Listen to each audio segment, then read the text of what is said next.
Hello chartered accountants, hope you all are doing good. आज जो है वो chapter 2 unit 6 rectification of error, ये चैप्टर का सबसे लास्ट यूनिट और सबसे इम्पोर्टेंट यूनिट, क्योंकि इसमें से जो है मोस्टली आईसीआई जो है वो 10 मार्क का एक सवाल डाल ही देती है और एकदम इजी चैप्टर है। अगर आपकी जर्नल एंट्री क्लियर है, पेज क्लियर है आपका, तो ये चैप्टर आपको एकदम ही इजी लगने वाला है।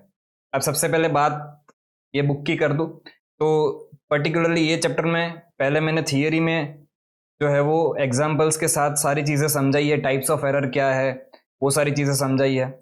और फिर यहाँ पे अगर आप देखोगे तो एग्जाम्पल्स ऑफ ऑल 3 स्टेजेस दिया गया है। और उसके बाद मेन पार्ट आता है बुक का कि यहाँ पे हमने 4 क्वेश्चन टोटल कवर किए और 4 क्वेश्चन में हर एक टाइप की एडजस्टमेंट, मॉड्यूल की, आरटीपी, पास्ट पेपर्स, जहाँ जहाँ से भी हमें जितने भी अलग अलग टाइप के एडजस्टमेंट है वो सारे हमने जो है वो 4 सम में कंपाइल किए। और आंसर्स भी किस तरह से दिए गए हैं सारे, तो पहले जो है वो रॉन्ग एंट्री क्या है वो बताया है, पहले जो है वो करेक्ट एंट्री क्या है वो बताया है, रॉन्ग एंट्री क्या है, और उसके बाद रेक्टिफाइड एंट्री भी किस तरह से होगी, वो सारी चीजें जो है वो इस बुक में बताई गई है।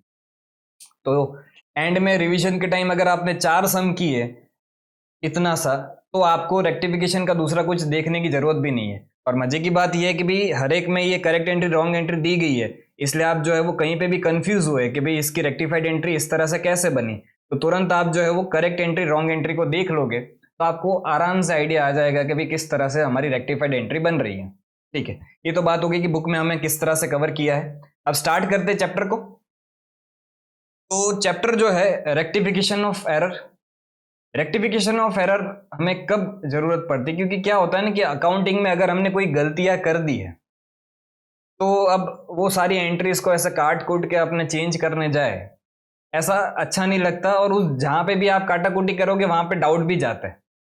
इसलिए हमें क्या करना पड़ता है, जो गलतियां हमने कर दी है आगे, उसके लिए हमें जो है वो अलग से कोई रेक्टिफाइड एंट्रीज ही पास कर दे। अब इतनी हजारों जर्नल एंट्रीज के बीच में एक दो एंट्रीज और आ जाएगी तो वो ज्यादा नहीं दिखेगी, लेकिन अगर आप ये काट पुट करोगे तो वो चीजें जो है वो ज्यादा दिख जाती है और डाउट भी क्रिएट होता है। तो इससे अच्छा, आपने बैंक में भी देखा होगा, बैंक स्टेटमेंट में अगर आपकी कोई भी, फॉर एग्जांपल बैंक ने जो है वो गलत चार्जेस आपको लगा दिए, तो वो चार्जेस बैंक क्या वो एंट्री डिलीट करती है? वो उसके पास अथॉरिटी ही नहीं है, वो एक अलग से रिवर्सल की एंट्री पास करती है। तो इसी तरह से हमें भी जो है वो जो गलतियां हो गई है वो ठीक है, अब हमें क्या करना है कि वो गलतियों को सुधारने के लिए हमें कौन सी एंट्री पास करनी पड़ेगी ताकि जो है वो सही पिक्चर दिखे हमारा बुक्स ऑफ अकाउंट में, वो एंट्रीज को हम जो है वो रेक्टिफिकेशन एंट्रीज बोलते हैं। क्लियर? अब रेक्टिफिकेशन ऑफ एरर्स स्टार्ट करने से पहले हमें यह समझना जरूरी है कि हमारे एरर जो है वो कितने टाइप के हो सकते हैं। बेसिकली एरर जो है वो आपका 4 टाइप में डिवाइड किया जाता है। सबसे पहला टाइप जो है वो आपका है एरर ऑफ प्रिंसिपल। यहाँ पे PLE वाला प्रिंसिपल है, मतलब सिद्धांत, रूल्स, उसमें अगर कोई गड़बड़ी हो गई आपकी तो वो। दूसरा है एरर ऑफ ओमिशन, ओमिशन मतलब छूट जाना, रह जाना। तीसरा है एरर ऑफ कमीशन, कमीशन का मतलब ऐसा है कि आपने एंट्री तो की है लेकिन कुछ गलत कर दिया है। और कंपनसेटिंग एरर्स, कंपनसेटिंग एरर्स मतलब क्या, एक एरर जो है वो दूसरी एरर को छुपा दे रही है। तो चारों एरर को अच्छे से समझते हैं। सबसे पहले एरर ऑफ प्रिंसिपल जो है वो क्या होता है, तो यहां पे लिखा ही गया है कि treating a revenue expenditure as capital expenditure और वाइस वर्सा, और the sale of fixed asset as ordinary sales. In short, accounting के रूल्स में अगर आपने कोई भी गलती की है तो ऐसी एरर्स को हम जो है वो एरर ऑफ प्रिंसिपल बोलते हैं। फॉर एग्जाम्पल, एक और एग्जाम्पल अगर मैं दूं, जैसे मैं एसी जो है वो इंस्टॉल करवा रहा हूँ अपने घर पे, तो एसी इंस्टॉल करवाने के लिए मेरे को वेजेस पे करने पड़े मजदूर को, वो आके एसी जो है वो इंस्टॉल करके गया। तो ये जो मैंने वेजेस पे की है, इस वेजेस को मुझे जो है वो कहाँ पे डेबिट करना चाहिए था, एसी की कॉस्ट में ही डेबिट करना चाहिए था, क्योंकि असेट को रेडी टू यूज बनाने तक के जितने भी खर्चे होते हैं वो अपने असेट की कॉस्ट में ऐड करते हैं। ये एक रूल है। अब ये रूल में अगर मैंने वायलेशन किया, मुझे एंट्री करनी क्या थी, करेक्ट एंट्री मेरी बनती क्या, यहाँ पे मैं लिखता हूं, करेक्ट एंट्री मेरी बनती, एयर कंडीशनर अकाउंट को मैं डेबिट करता टू कैश अकाउंट, जो मैंने वेजेस पे किए, ये मेरी करेक्ट एंट्री बनती। लेकिन एयर कंडीशनर को डेबिट करने के बदले मैंने डेबिट कर दिया किसको, मैंने डेबिट कर दिया वेजिस अकाउंट को, क्योंकि wages account debit to cash account. तो ये जो मैंने गलती की, एक्चुअल में मैंने वेजिस पे किए, पर रूल क्या बोलता है, इस वेजिस को आपको वेजिस अकाउंट में नहीं डालना चाहिए था, आपको डालना चाहिए था एयर कंडीशनर अकाउंट में। तो ऐसी एरर्स को जो है वो अपने बोलते हैं error of principle. Next error पे आते हैं, एरर ऑफ ओमिशन। एकदम ही सिंपल एरर है ये तो। ओमिशन मतलब क्या, रह जाना, छूट जाना। तो ओमिशन जो है वो दो टाइप के आपके हो सकते हैं। एक तो हो सकता है आपका फुल ओमिशन। फुल ओमिशन मतलब क्या, पूरी पूरी एंट्री ही आपकी जो है वो रह गई रिकॉर्ड करने। अगर पूरी पूरी एंट्री रिकॉर्ड करना रह गई है तो फिर उस केस में तो सिंपल क्या होता है कि भी हम एंट्री रिकॉर्ड कर देते हैं। जैसे मैं कुछ सेल कर रहा हूं, गुड्स मैंने डिस्पैच कर दिए, इनवॉइसेस बन गया, सब कुछ हो गया, पर साल खत्म होने तक मैंने उस सेल को अपने बुक्स ऑफ अकाउंट में रिकॉर्ड ही नहीं किया, तो पूरी एंट्री ही रिकॉर्ड करना रह गया, तो उसको हम फुल ओमिशन बोलेंगे।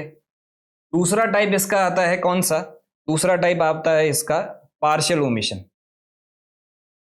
पार्शियल ओमिशन क्या है, मतलब कि आपने कुछ एक साइड पोस्टिंग की है, दूसरी साइड पोस्टिंग करना रह गई है। फॉर एग्जाम्पल, परचेज आप करके लेके आए थे, परचेज अकाउंट को डेबिट किया है लेकिन पार्टी अकाउंट को क्रेडिट नहीं किया है, या पार्टी अकाउंट को क्रेडिट किया है लेकिन परचेज अकाउंट को डेबिट नहीं किया है। तो अगर पोस्टिंग में कोई भी वन साइड आपकी जो है वो एरर रह जाती है, तो ऐसी एरर्स को हम जो है वो क्या बोलते हैं, पार्शियल ओमिशन। मतलब एरर ऑफ ओमिशंस, उसमें भी टाइप कौन सा, पार्शियल ओमिशन।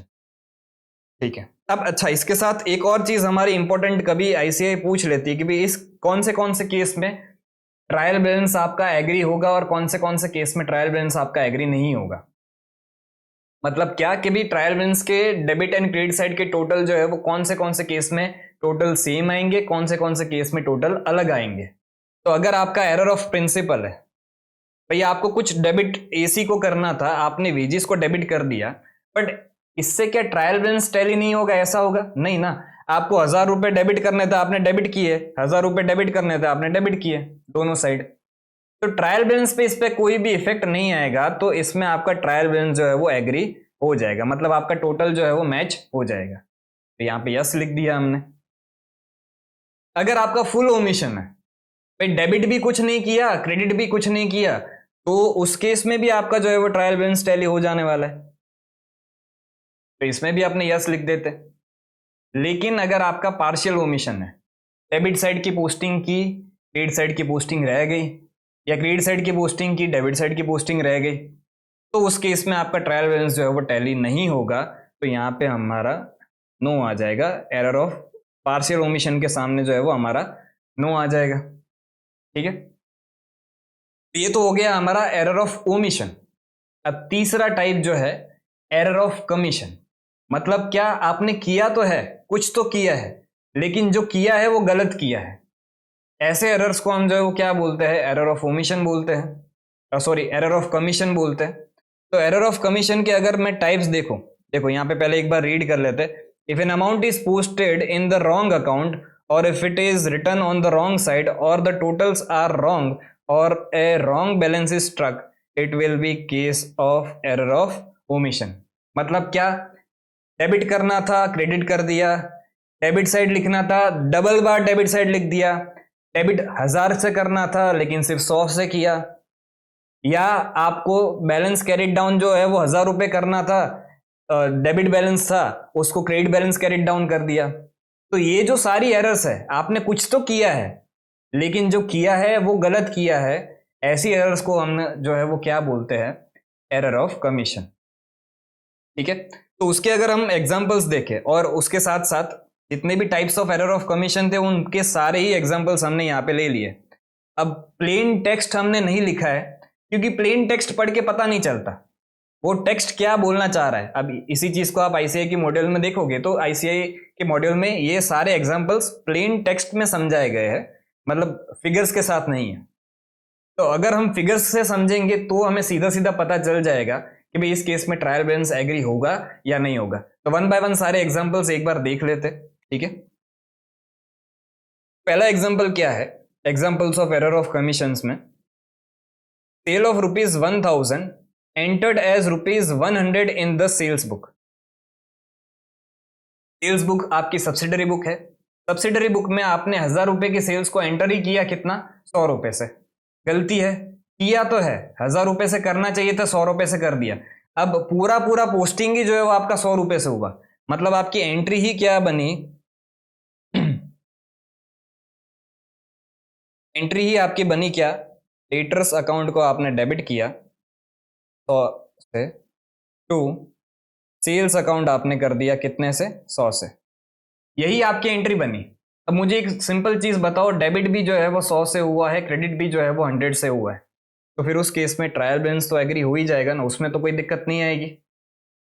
ट्रायल बैलेंस कब एग्री नहीं होता है, अगर सिंपल भाषा में बताओ, जितना अमाउंट डेबिट किया आपने उतना ही अमाउंट अगर आपने क्रेडिट नहीं किया है, तो उसी केस में जो है वो आपका ट्रायल बैलेंस टैली नहीं होगा। ठीक है, और कौन से टाइप्स ऑफ एरर है वो देख लेते हैं। Receipt from Mr. A was posted to the account of Mr. B ₹1000।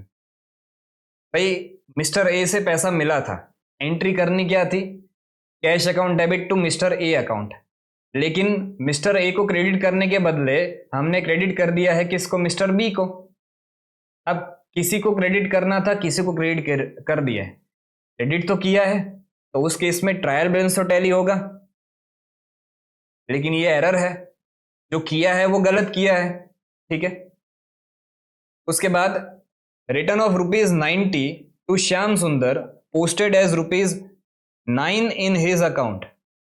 मतलब क्या, आप समझना ध्यान से, हमने श्याम सुंदर को रिटर्न किया है, एंट्री बनती क्या है, एंट्री बनती है Shyam Sundar account debit to purchase return account, ये एंट्री आपकी बनती है। अब परचेज रिटर्न में कोई गलती है ऐसा बोला गया है क्या, नहीं, परचेज रिटर्न को तो क्रेडिट किया है 90 से ही, लेकिन श्याम सुंदर जो है वो आपका डेबिट हुआ है सिर्फ कितने से, ₹9 से ही वो आपका डेबिट हुआ है। तो इसका मतलब क्या, जो डेबिट किया अमाउंट उतना ही सेम अमाउंट क्रेडिट से मैच नहीं कर रहा है, तो उस केस में पहली बात तो ट्रायल बैलेंस आपका टैली नहीं होगा, तो इधर नो लिख दिया हमने। ठीक है, फिर उसके बाद total in purchase book ₹655 was return instead of ₹569।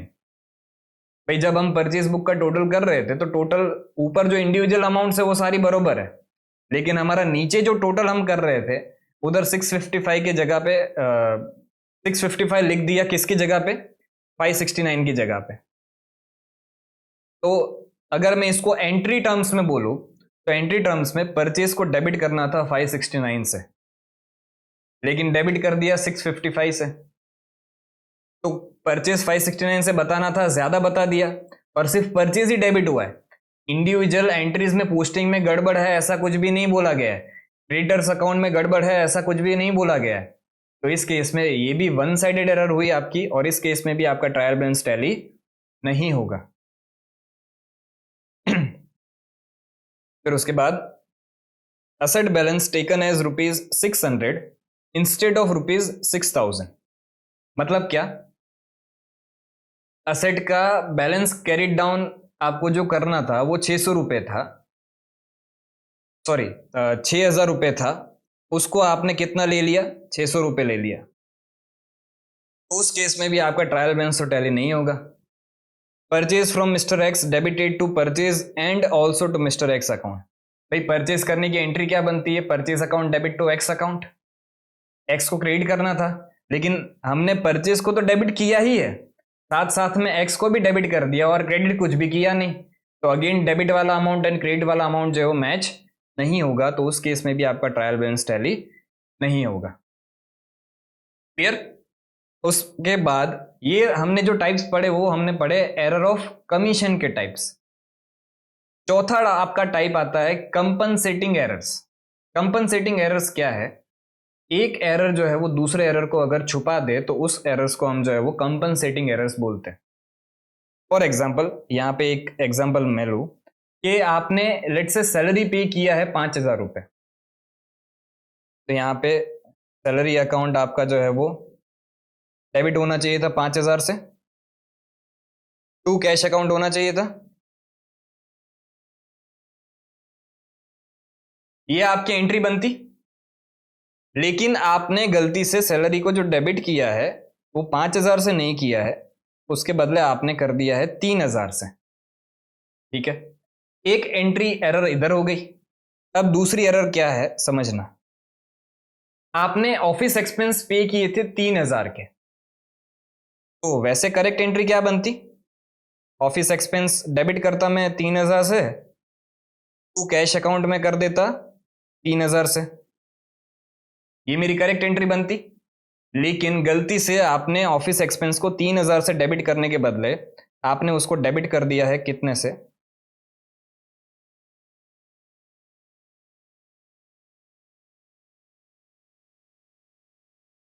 5,000 से। अब यहां पे ध्यान से समझना, दोनों ही एंट्री में एरर्स है, पर अल्टीमेटली खर्चा जितना बुक होना चाहिए था उतना ही बुक हुआ है। अकाउंट गलत यूज हुआ है वो बात सही है, पर खर्चा जितना बुक होना चाहिए था उतना ही हुआ है, और कैश जितना क्रेडिट होना चाहिए था उतना ही हुआ है। तो एक एरर ने दूसरी एरर को छुपा दिया, कंपनसेट कर दिया, साटा बाटा। ठीक है, तो यहाँ पे सैलरी जो है वो डेबिट कर दिया हमने 3,000 से, ऑफिस एक्सपेंस डेबिट कर दिया 5,000 से। टोटल खर्चा डेबिट कितने से हुआ, 8,000 से। टोटल कैश क्रेडिट कितने से हुआ, 8,000 से। तो ऐसी अगर कोई भी एरर्स है तो उसको हम जो है वो कंपनसेटिंग एरर्स बोलते हैं। यहां पे भी एक एग्जांपल लिखा हुआ है कि amount of ₹10 received from A is not credited to his account. तो ए को, डेटर को हमें 10 रुपए से कम करना था, वो हमने नहीं किया क्योंकि हमें पैसा मिल गया था, और उसी के ही बदले total of sales book is ₹10 in excess. Debtor भी आपका 10 से ज्यादा दिख गया, जो सेल्स है वो सेल्स भी आपका 10 से ज्यादा दिख गया। तो अगेन वापस ये एक एरर ने जो है वो दूसरी एरर को कंपनसेट कर दिया। तो ऐसी एरर्स को जो है वो हम क्या बोलते हैं, कंपनसेटिंग एरर्स बोलते हैं। क्लियर? अब अगर मैं इसकी समरी दूं आपको, तो समरी क्या है कि भाई if amount debited in an entry, अच्छा इस केस में ट्रायल बैलेंस टैली होगा कि नहीं होगा, बिल्कुल होगा। एक एरर ने दूसरी एरर को कंपनसेट कर दिया, मतलब आपका ट्रायल बैलेंस तो टैली हो रहा है। समरी इसकी क्या है, यहां पे आपकी समरी खत्म होती है। समरी सिंपल है कि इफ अमाउंट डेबिटेड, जितना अमाउंट आपने डेबिट किया एक एंट्री में, is not same as the amount credited, is not same as the amount credited, और वाइस वर्सा, मतलब क्रेडिट किया और सेम अमाउंट डेबिट नहीं किया, then this type of errors are called as one sided errors. इसको आप बोलोगे क्या, वन साइडेड एरर्स बोलोगे।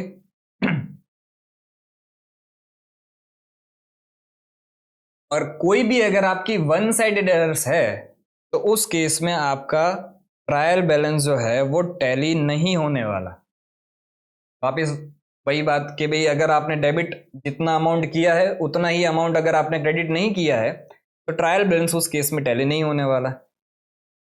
लेकिन if amount debited in an entry is same as the amount credited, मतलब जितना आपने डेबिट किया है उतना ही अमाउंट आपने क्रेडिट किया है, ऑल्दो एंट्री में नॉट बी कंप्लीटली करेक्ट। जैसे एसी डेबिट करना था, वेजेस डेबिट कर दिया, but still trial balance will tally. उस केस में ट्रायल बैलेंस तो आपका टैली हो जाएगा। और इस टाइप के एरर्स को जो है वो हम बोलते हैं क्या, डबल साइडेड एरर्स। क्लियर? अब हमने चारों टाइप के एरर्स जो है वो समझ ली। अब इसका एक आध सम जो है वो देख लेते ताकि हमें जो है वो और अच्छे से क्लैरिटी हो जाए। तो यहाँ पे आप क्वेश्चन नंबर 1 देखोगे, आरटीपी नवंबर 2018 का क्वेश्चन है। क्या पूछा गया है, classify the following errors under the 3 categories. 3 categories में हमें जो है वो इन एरर्स को क्लासिफाई करना है। एरर ऑफ, क्या ये एरर ऑफ ओमिशन है, क्या ये एरर ऑफ कमीशन है, क्या ये एरर ऑफ प्रिंसिपल है, कौन से टाइप का एरर है वो आपको क्लासिफाई करना है। ठीक है, अब सबसे पहले sale of furniture credited to sales account. ये तो अभी थोड़ी देर पहले ही देख के आए हम। भाई अगर फर्नीचर सेल कर रहे हो तो एंट्री बनती है cash account debit to furniture account. लेकिन फर्नीचर को क्रेडिट करने के बदले आपने ऑर्डिनरी सेल्स को क्रेडिट कर दिया। आपका फर्नीचर बेचने का थोड़ी ना बिजनेस है। तो आप अगर असेट बेच रहे हो तो असेट को क्रेडिट करना चाहिए था, आपने सेल्स को क्रेडिट कर दिया। तो उस केस में ये जो एरर है, ये रूल्स में आपने गड़बड़ी कर दी। तो ऐसे एरर को हम जो है वो कौन सा एरर बोलेंगे, इसी के सामने लिख देते हैं अपने, एरर ऑफ प्रिंसिपल। उसके बाद purchase worth ₹4500 from M not recorded in subsidiary books. ये क्या है, आपने एक परचेज किया था मिस्टर एम से, अब सब्सिडरी बुक्स में ये पूरा पूरा रिकॉर्ड होना ही रह गया। अगर कोई भी चीज रिकॉर्ड होनी छूट जाती है तो ऐसे एरर्स को अपने क्या बोलते हैं, एरर ऑफ ओमिशन। छूट छूट गया, ठीक है। ये हो गया आपका ओमिशन। उसके बाद credit sale wrongly passed through purchase book. अब यहां पे समझना, कुछ तो किया है, क्रेडिट सेल को आपको सेल्स बुक में रिकॉर्ड करना चाहिए था लेकिन परचेज बुक में रिकॉर्ड कर दिया। किया तो है लेकिन गलत किया है। तो ये वाली एरर जो है वो आपकी कौन सी एरर बन जाएगी, एरर ऑफ कमीशन। उसके बाद machinery sold on credit to Mohan recorded in journal proper but omitted to be posted. Again ये आपने जो है वो जर्नल एंट्री कर दिया आपने, लेकिन पोस्टिंग इसकी जो है वो रह गई। तो ये भी आपका काम करना था, कुछ रह गया, किया ही नहीं। तो ऐसी एरर्स को अपने क्या बोलते हैं, एरर ऑफ ओमिशन। तो ये वाला आपका टाइप हो जाएगा ओमिशन।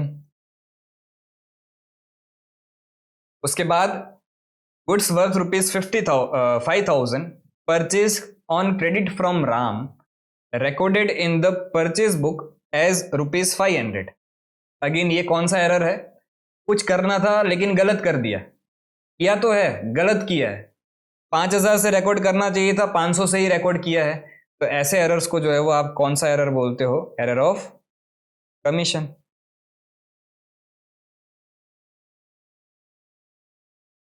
क्लियर। तो आई होप आपको जो है वो चारों टाइप के एरर्स जो है वो अच्छे से पता चल गए होंगे। अब जो है वो अपने चलते हैं, एरर्स तो हमें पता चल गया, अब इन एरर्स को सुधारना कैसे है उसके ऊपर अपने चलते हैं, ठीक है। तो यहां पे अगर आप देखोगे तो रेक्टिफिकेशन ऑफ एरर्स जो है इज डिवाइडेड इनटू 3 स्टेजेस। ये जो आपका रेक्टिफिकेशन है वो आपका 3 स्टेजेस में डिवाइड है। मतलब क्या कि भाई आपको इन इन स्टेजेस के हिसाब से जो है वो अकाउंटिंग करनी रहती है।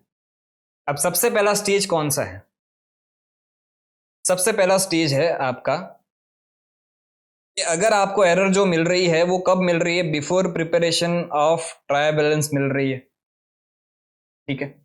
दूसरा स्टेज कौन सा है, after preparation of trial balance but before preparation of final accounts.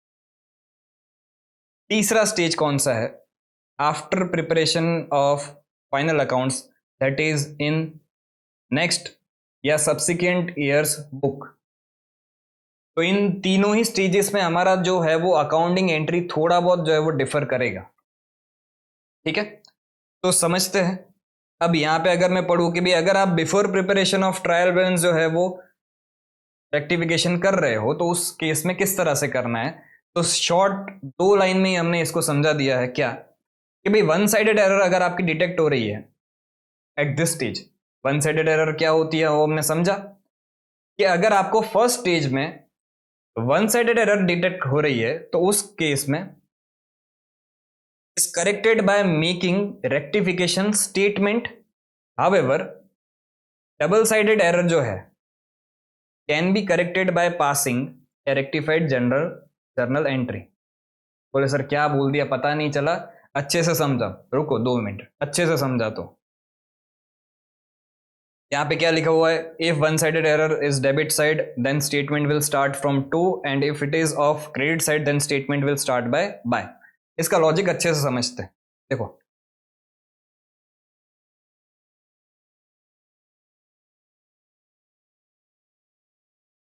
अगर आपका फर्स्ट स्टेज है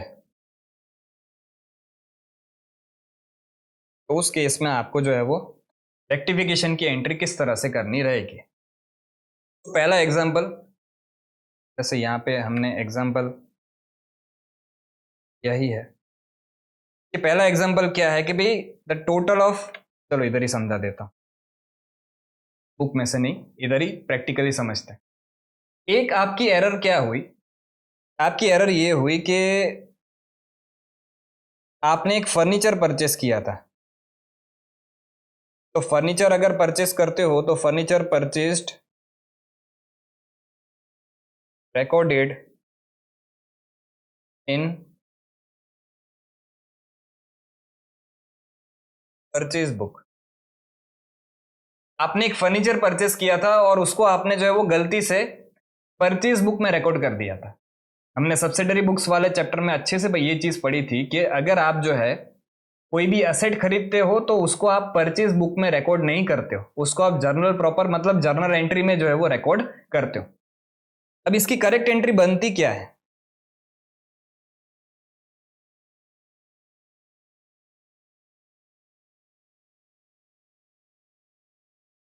करेक्ट एंट्री इसकी क्या बनती? करेक्ट एंट्री इसकी बनती, आपको डेबिट करना था फर्नीचर को,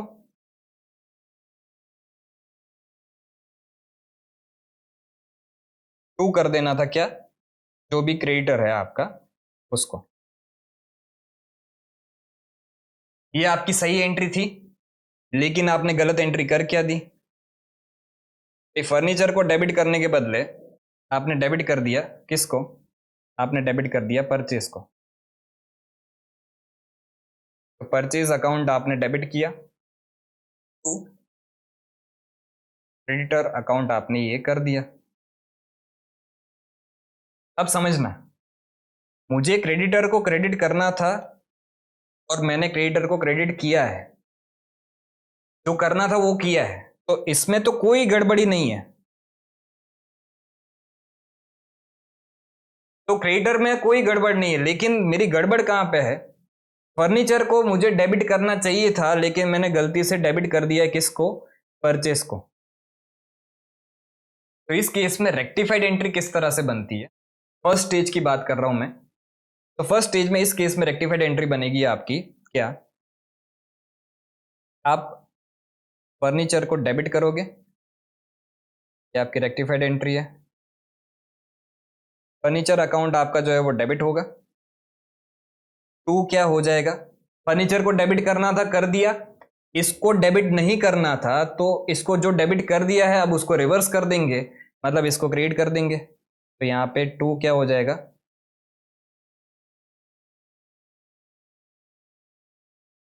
परचेज अकाउंट हो जाएगा। क्लियर? ये तो हो गई डबल साइडेड एरर की बात। लेकिन अगर आप फर्स्ट स्टेज में आपकी कोई भी वन साइडेड एरर जो है वो आपको मिल रही है तो उस केस में आपका किस तरह से अकाउंटिंग हो गया? ये लिख देते हैं कि भाई first stage double sided error अगर आपको मिल रही है तो उस केस में इस तरह से आपकी अकाउंटिंग होगी। लेकिन अगर आपको फर्स्ट स्टेज में ही आपको अगर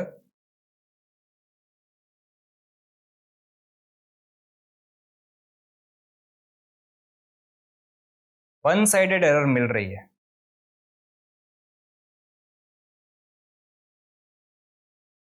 क्या हो सकती है वन साइडेड एरर? तो समझना,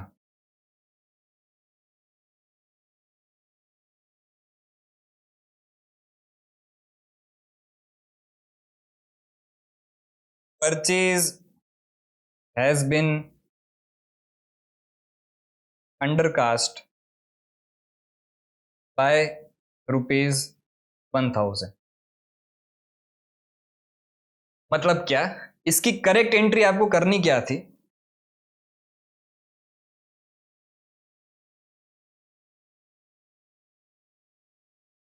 इसकी करेक्ट एंट्री आपको करनी थी, आपको परचेज अकाउंट को डेबिट करना था 1000 से, और लेट से उसके सामने कुछ कैश रहा होगा, तो टू कैश अकाउंट आपको करना था 1000 से। इस तरह से जो है वो आपकी एंट्री बनती।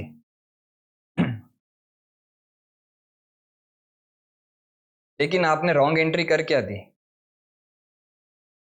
रॉन्ग एंट्री आपने की, डेबिट कुछ भी नहीं किया, जो परचेस को डेबिट करना चाहिए था वो डेबिट आपने नहीं किया, और क्रेडिट जो है वो कैश को किया है, तो टू कैश अकाउंट आपका 1000 हो गया। तो अब यहाँ पे समझना ध्यान से, परचेज को डेबिट करना था नहीं किया है, कैश को क्रेडिट किया करना था वो किया है, तो टू कैश एकदम सही। तो यहाँ पे कोई भी गलती आपकी नहीं है। लेकिन डेबिट साइड आपने कुछ भी नहीं किया, मतलब ये वन साइडेड एरर हो गई। अब अगर आपका वन साइडेड एरर है और फर्स्ट स्टेज है, तो ध्यान से समझना, उस केस में आपको जो है वो क्या लिखना पड़ेगा? उस केस में आपको लिखना पड़ेगा स्टेटमेंट। और वो स्टेटमेंट किस तरह से लिखोगे? तो स्टेटमेंट आपका स्टार्ट हो सकता है किस से? या तो टू से, या तो बाय से।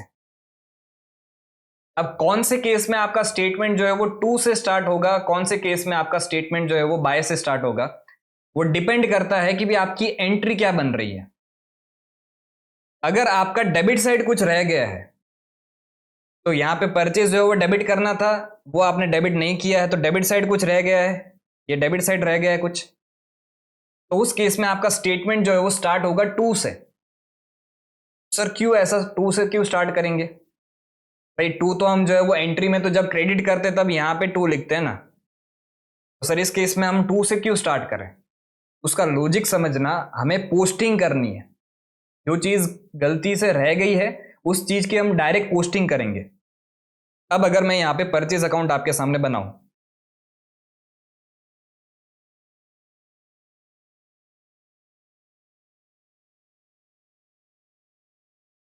तो यहां पे परचेज अकाउंट जो है वो किस तरह से बनता है?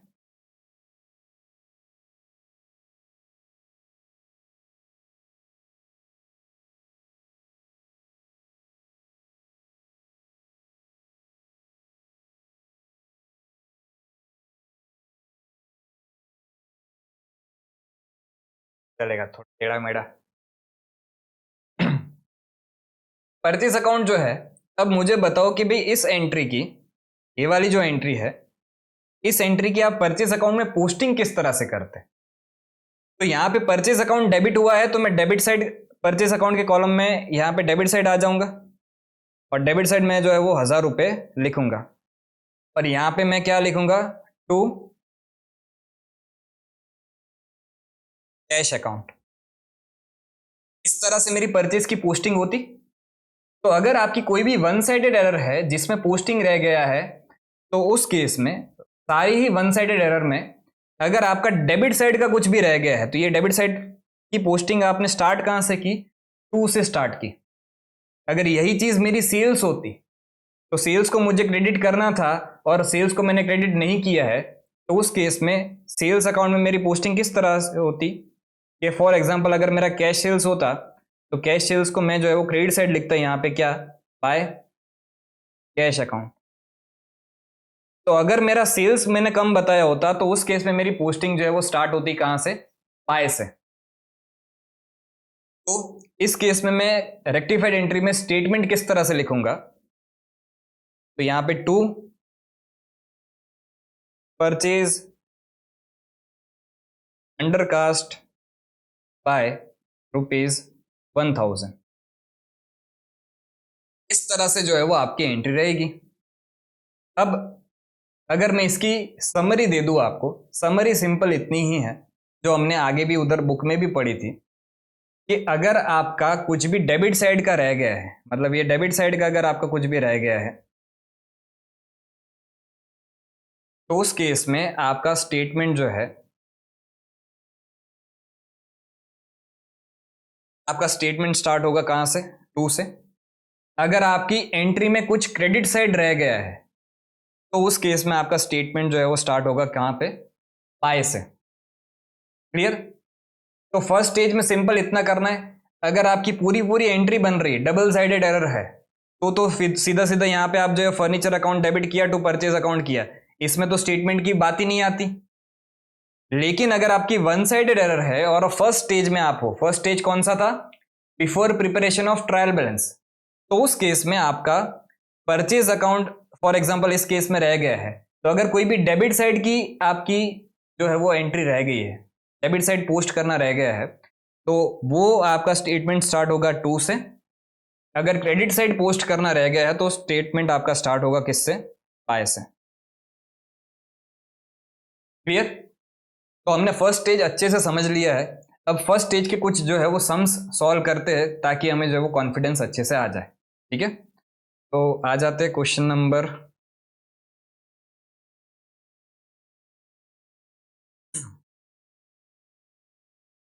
Question number 2।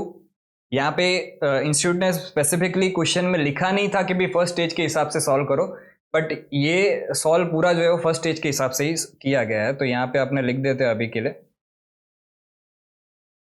All as per first stage, that is before preparation of trial balance. ठीक है, सबसे पहले how would you rectify the following errors in the books of Rama and company. तो हमें इतनी एरर्स जो है वो रामा एंड कंपनी की बुक्स में रेक्टिफाई करनी है, तो वन बाय वन सारी एरर्स को जो है वो देखते जाते हैं। सबसे पहला क्या लिखा गया है, the total to the purchase book has been undercast by ₹100। अभी थोड़ी देर पहले ही समझ के बैठे ये वाली एरर, तो कि भाई आपको जो है वो परचेज को डेबिट करना था कितने से,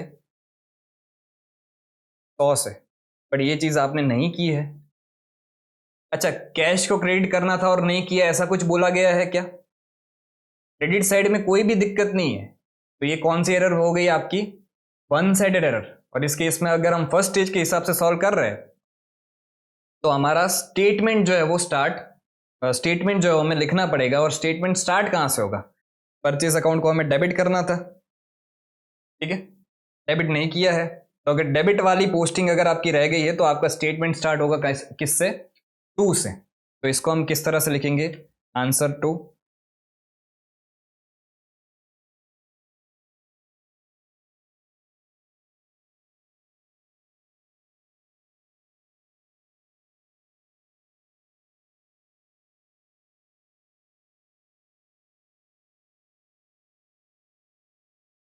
सबसे पहला आपका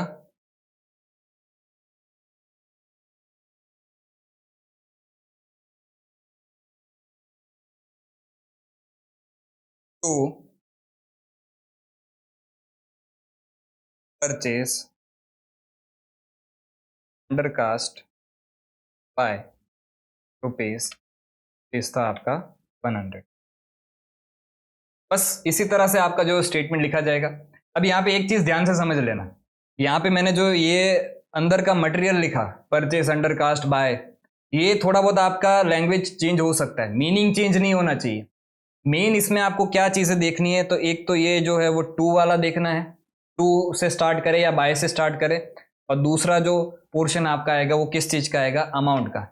ये दोनों चीजें आपको जो है वो खास करके अच्छे से देख के लिख के आनी है। ठीक है, second, the return inward book has been undercast by ₹50। Return inward book मतलब sales return book. Sales return को आप जो है वो डेबिट करते हो, ₹50 से कम डेबिट किया है, अब वापस डेबिट करना पड़ेगा, तो अगेन ये भी वन साइडेड एरर है। तो सेल्स रिटर्न को आपको डेबिट करना था, नहीं किया है, अब डेबिट कर देंगे। पर अगर डेबिट साइड की पोस्टिंग अगर आपकी रह गई है तो स्टेटमेंट आपका स्टार्ट होगा कहां से, 2 से। तो यहां पे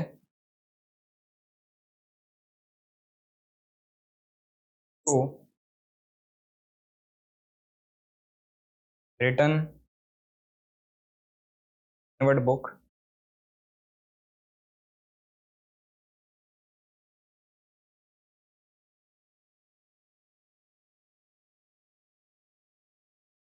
to return inward book undercast by ₹50।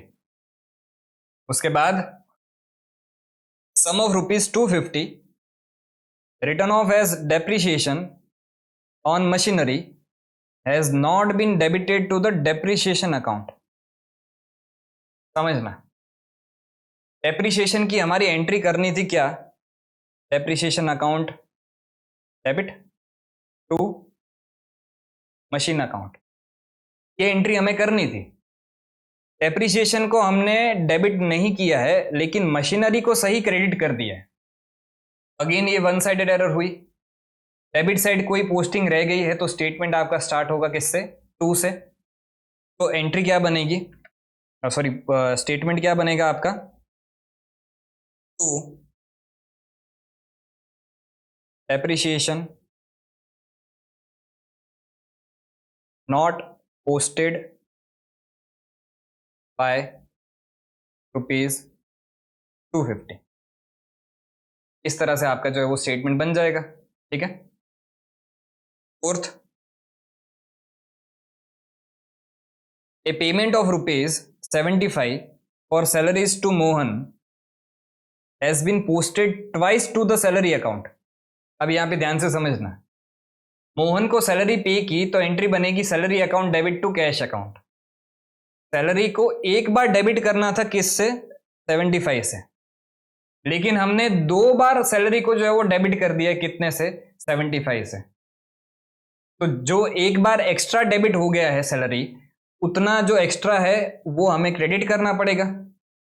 और अगर हमें क्रेडिट करना है तो क्रेडिट साइड की पोस्टिंग हमें करनी पड़ेगी। तो हमारा स्टेटमेंट जो है वो स्टार्ट कहां से होगा, बाय से। तो यहां पे fourth, by salary wrongly posted by ₹75।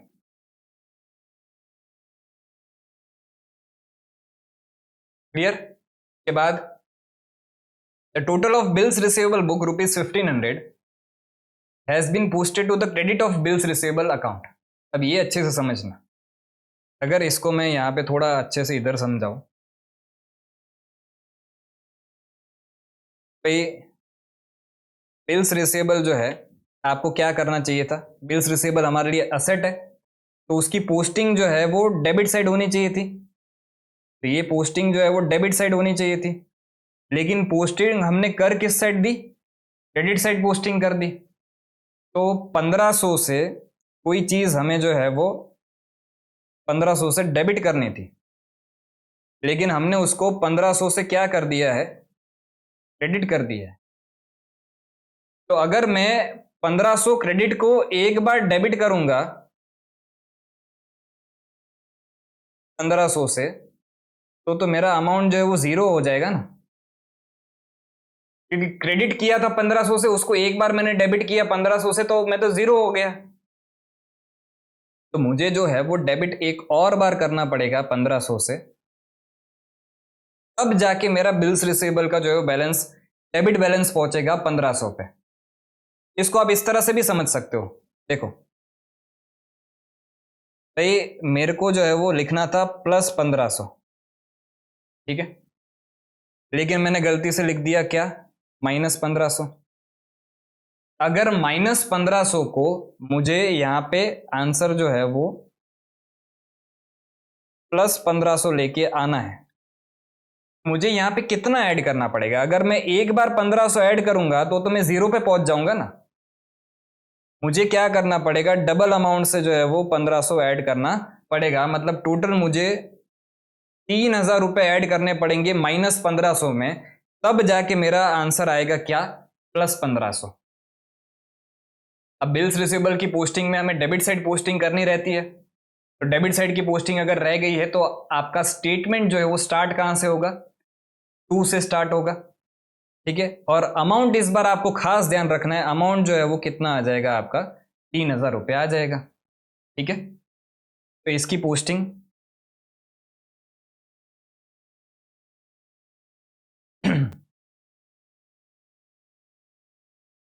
To bills receivable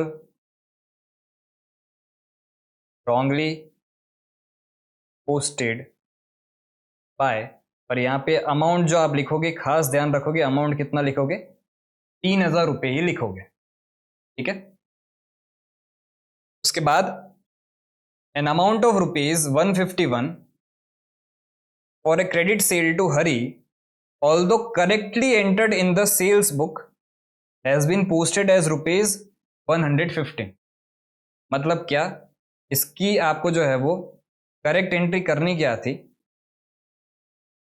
अगर मैं यहाँ पे, चलो यहाँ पे लिखते हैं 6 ट्रांजेक्शन की करेक्ट एंट्री करनी क्या थी आपको। तो करेक्ट एंट्री करनी थी Hari account debit to sales account करना था आपको, और अमाउंट आपका कितना था, 151 था। लेकिन गलती से आपने हरी अकाउंट को जो डेबिट किया है ना, रॉन्ग एंट्री में क्या हो गया है, हरी अकाउंट जो डेबिट हुआ है वो 115 से डेबिट हुआ है, और सेल्स जो है क्या लिखा गया है, correctly entered in the sales book. Sales तो बरोबर क्रेडिट हुआ है 151 से, तो अगेन ये वन साइडेड एरर है। हरी की डेबिट पोस्टिंग में गड़बड़ है, तो डेबिट पोस्टिंग हमने कम किया है, तो आप डेबिट पोस्टिंग कर देंगे। डेबिट पोस्टिंग करना है तो स्टेटमेंट स्टार्ट कहां से होगा, 2 से स्टार्ट होगा, तो यहां पे लिख देते हैं to Hari not posted by rupees, और इसका डिफरेंस अमाउंट जो है वो आएगा कितना, तो 151 माइनस 115 36, ये हो जाएगा आपका 36 से, ठीक है। नेक्स्ट ट्रांजेक्शन क्या है, discount allowed to Satish ₹25 has not been entered in the discount column of the cash book. The amount has been posted correctly to the credit of personal account. Discount हमने अलाउ किया है, discount allowed मतलब हमारे लिए खर्चा, और सतीश को हमने डिस्काउंट अलाउ किया है। अब उसके पर्सनल अकाउंट को, पहले तो डिस्काउंट अलाउड की एंट्री क्या बनती है, डिस्काउंट अलाउड की एंट्री बनती है हमारी, डिस्काउंट अलाउड अकाउंट जो है वो आप डेबिट करते हो तो सतीश अकाउंट करते हो 25 से। अब credit to his personal account मतलब उसको हमने सही क्रेडिट किया है, लेकिन जो डिस्काउंट अलाउड को हमने डेबिट करना चाहिए था वो हमने जो है वो डेबिट नहीं किया है, तो अगेन ये वन साइडेड एरर है, और हमारा स्टेटमेंट जो है वो स्टार्ट होगा किससे, 2 से, क्योंकि डेबिट साइड की पोस्टिंग रह गई है, ठीक है। तो यहाँ पे लिख देते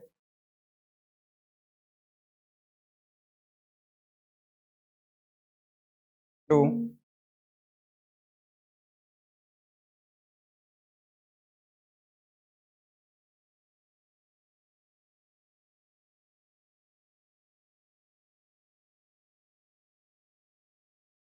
to discount allowed not posted by ₹25। Clear. तो ये हो गया आपका क्वेश्चन नंबर 1, एकदम बेसिक सम था आपका, ठीक है, और सिंपल सम भी था। अब आ जाते हैं क्वेश्चन नंबर 2 पे, ठीक है।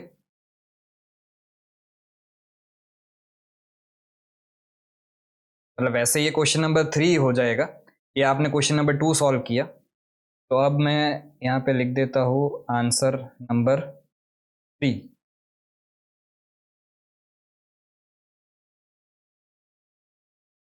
क्वेश्चन नंबर 3 अगर आप देखोगे तो क्वेश्चन नंबर 3 में क्या लिखा गया है, the following errors were found in the books of Ram Prasad and sons, give the necessary entries to correct them.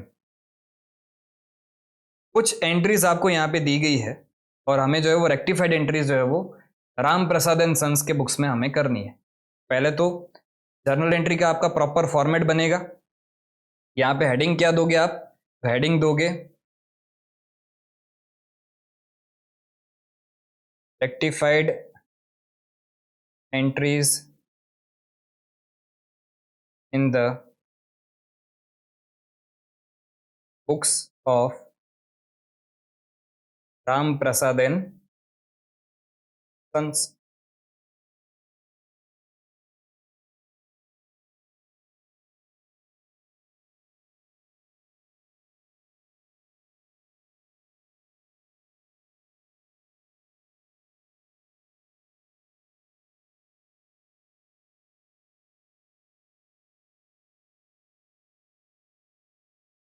सबसे पहले एंट्री देख लेते हैं। ₹500 paid for furniture purchased has been charge to ordinary purchase account. भाई आपने फर्नीचर परचेज किया था।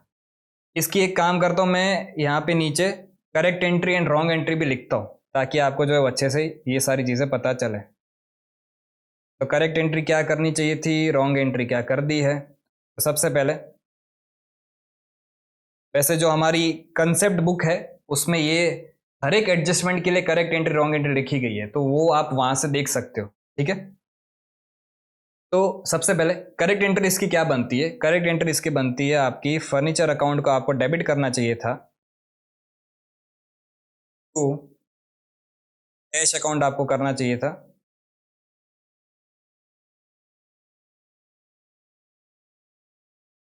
लेकिन आपने जो है वो गलती से डेबिट कर दिया है किसको, परचेज अकाउंट को। तो आपने रॉन्ग एंट्री क्या कर दी है, परचेज अकाउंट को आपने डेबिट कर दिया है टू कैश अकाउंट कर दिया है। अब समझना, यहाँ पे कैश को क्रेडिट करना था, कैश को क्रेडिट किया है, तो उसमें तो कोई गड़बड़ नहीं। ठीक है, तो इसको मैं अभी के लिए काट देता हूँ। तो दिक्कत कहाँ है, फर्नीचर को डेबिट करना था लेकिन परचेज को डेबिट कर दिया है। तो अब जिसको डेबिट करना था उसको डेबिट कर देंगे, जिसको डेबिट नहीं करना था उसको रिवर्स कर देंगे, क्रेडिट कर देंगे। तो रेक्टिफाइड एंट्री क्या बनेगी आपकी इस केस में, फर्स्ट केस में आपकी रेक्टिफाइड एंट्री बनेगी क्या, फर्नीचर अकाउंट डेबिट को परचेज अकाउंट, और अमाउंट आपका जो है वो कितना है, 500।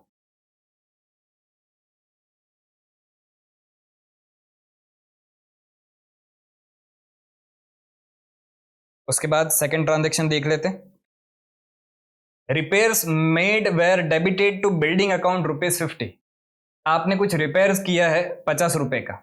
अगर छोटा मोटा रिपेयर करते हो, वैसे ये एरर ऑफ प्रिंसिपल है, अगर छोटा मोटा रिपेयर करते हो तो आप असेट की कॉस्ट में उसको ऐड नहीं कर देते हो।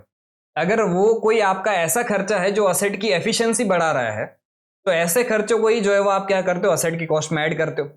अब रिपेयर आपने किया है तो उसके लिए आपको रिपेयर अकाउंट में ही डेबिट करना चाहिए था, मतलब खर्चा बताना चाहिए था। लेकिन गलती से आपने डेबिट कर किसको दिया है, बिल्डिंग को डेबिट कर दिया है। तो उस केस में आपका पहले तो करेक्ट एंट्री क्या बनती, करेक्ट एंट्री अगर मैं यहां पे बताऊं, करेक्ट एंट्री बनती है आपकी रिपेयर्स अकाउंट आपका जो है वो डेबिट होता और टू कैश अकाउंट जो है वो लेट से क्रेडिट होता। लेकिन गलती से आपने जो है वो डेबिट किसको कर दिया है, गलती से आपने बिल्डिंग अकाउंट को जो है वो डेबिट कर दिया है और यहाँ पे टू कैश अकाउंट हो गया है। तो टू कैश तो बरोबर है, उसमें कोई दिक्कत नहीं। तो इसको मैं यहाँ से अभी के लिए काट देता हूँ। ठीक है, लेकिन रिपेयर को डेबिट करना चाहिए था, जो नहीं किया है अब वो कर देंगे, तो इसको हम डेबिट कर देंगे।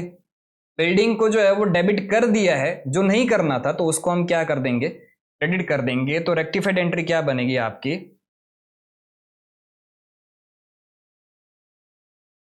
Repairs account debit to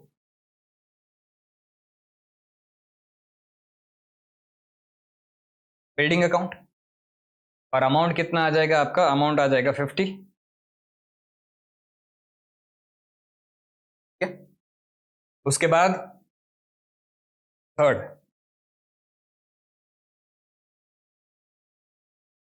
third transaction आपका है N amount of ₹100 withdrawn by a proprietor for his personal use has been debited to trade expense account। समझना है यहाँ पे, अगर आप पर्सनल यूज के लिए कोई भी पैसा विड्रॉ करते हो तो एंट्री बनती क्या है। तो इसकी अगर मैं सही एंट्री लिखूं, करेक्ट एंट्री, इसकी एंट्री बनती है ड्रॉइंग्स अकाउंट को आप डेबिट करते हो और कैश गया है तो कैश अकाउंट को आप क्रेडिट करोगे। ये आपकी सही एंट्री बनती है, लेकिन आपने गलत एंट्री कर क्या दी है, this has been debited to trade expense account. मतलब आपने यहाँ पे ट्रेड एक्सपेंस को जो है वो क्या कर दिया है, डेबिट कर दिया है, और टू क्या कर दिया है, कैश अकाउंट किया है। तो भाई टू कैश तो सही, तो इसमें तो कोई दिक्कत नहीं। लेकिन ड्राइंग्स को डेबिट करना चाहिए था, लेकिन कर किसको दिया है, ट्रेड एक्सपेंस को डेबिट कर दिया है। तो अब जिसको डेबिट करना चाहिए तो उसको डेबिट कर देंगे, जिसको गलत डेबिट कर दिया है उसको हम क्रेडिट कर देंगे। एंट्री क्या बनेगी,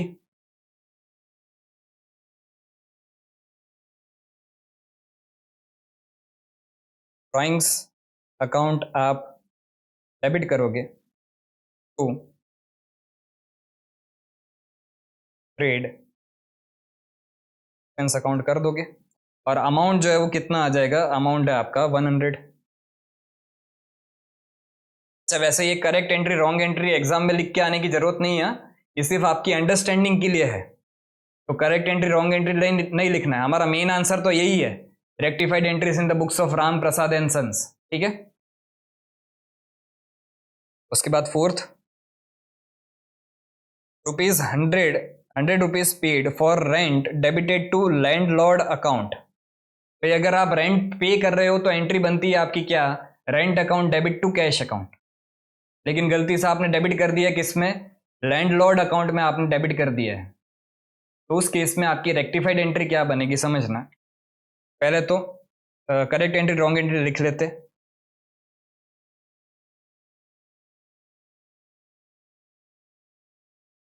रेंट अकाउंट आपको डेबिट करना था टू कैश अकाउंट करना था, लेकिन गलती से आपने लैंडलॉर्ड अकाउंट में जो है वो क्या कर दिया है, डेबिट कर दिया है और टू कैश अकाउंट किया है। तो ये तो सही है, इसमें कोई गड़बड़ी नहीं है, और अमाउंट है आपका 100। तो कैश और कैश में कोई गड़बड़ी नहीं है, रेंट को डेबिट करना था जो नहीं किया है तो अब कर देंगे, लैंडलॉर्ड को डेबिट नहीं करना था तो उसको जो है वो रिवर्स कर देंगे। तो एंट्री क्या बनेगी आपकी,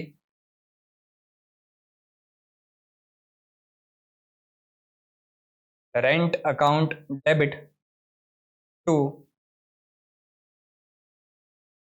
लैंडलॉर्ड अकाउंट, और ये आपका हो जाएगा, अमाउंट था 100।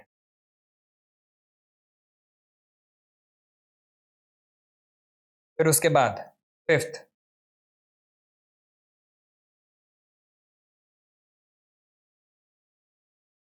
Salary ₹125 paid to a clerk due to him has been debited to his personal account.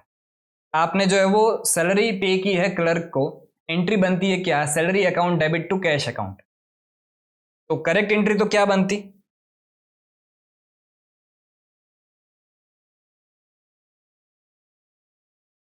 Salary account आप डेबिट करते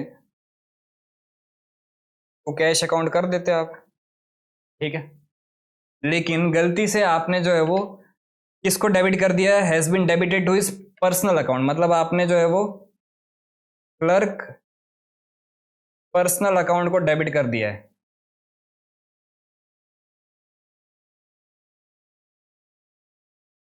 इसकी रेक्टिफाइड एंट्री क्या बनेगी, सिंपल है, कैश में तो कोई दिक्कत नहीं, तो उसको तो मैं एज इट इज छोड़ देता हूं। सैलरी को डेबिट करना चाहिए था लेकिन क्लर्क को डेबिट कर दिया है, तो अब सैलरी को डेबिट कर देंगे और क्लर्क को जो है वो क्रेडिट कर देंगे। तो एंट्री बनेगी आपकी क्या, salary account debit to clerk personal account, और ये अमाउंट आपका है कितना, अमाउंट है आपका 125।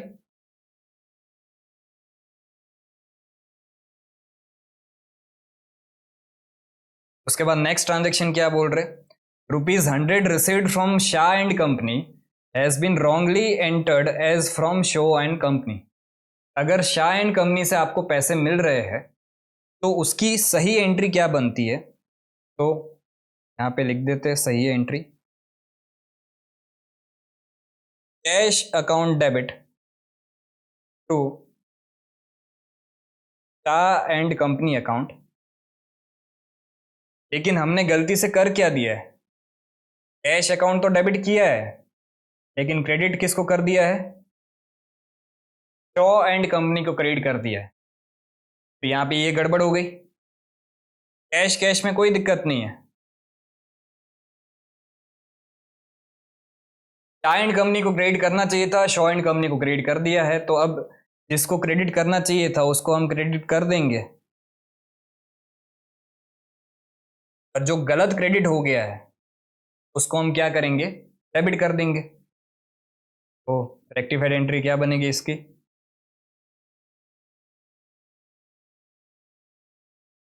Shaw and company account debit होगा to Shah and company account, and amount है आपकी 100। क्लियर। उसके बाद 7th, ₹700 paid in cash for a typewriter was charged to office expense account. Typewriter एक आपका असेट है। अब इसको आप टाइपराइटर भी लिख सकते हो या इसको आप नाम दे दो ऑफिस इक्विपमेंट। तो असेट अगर आप परचेस करते हो तो असेट अकाउंट को डेबिट करना चाहिए था, ना कि आपको खर्चा डेबिट करना चाहिए था। तो यहाँ पे तो आपने जो है वो क्या किया है, खर्चा डेबिट कर दिया है, ऑफिस एक्सपेंस। तो करेक्ट एंट्री करनी क्या चाहिए थी,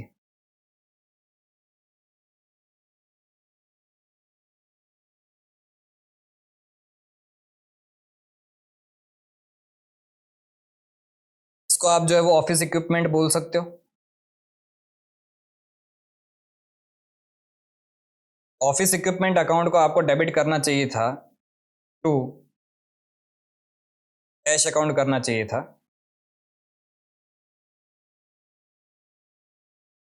लेकिन गलती से आपने जो है वो ऑफिस एक्सपेंस को डेबिट कर दिया है और टू कैश अकाउंट कर दिया है। ठीक है। तो इस केस में आपकी रेक्टिफाइड एंट्री क्या बनेगी, तो इस केस में आपकी रेक्टिफाइड एंट्री बनेगी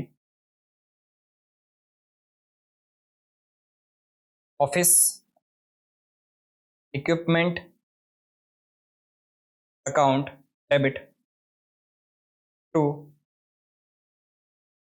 ऑफिस एक्सपेंस अकाउंट, और ये आपका अमाउंट आ जाएगा कितना, 700। इस तरह से जो है वो आपका थर्ड सम भी जो है वो कंप्लीट होता है रेक्टिफिकेशन ऑफ एरर का। तो आज के लेक्चर को जो है वो अपने यहाँ पे ही क्लोज कर रहे हैं। बाकी के जो फर्स्ट स्टेज के सम्स है वो सारे ही अपने जो नेक्स्ट लेक्चर में पूरा पूरा कवर कर लेंगे, और फिर जो है वो अपने आएंगे सेकंड स्टेज पे। तो आज के लिए इतना ही। Thank you.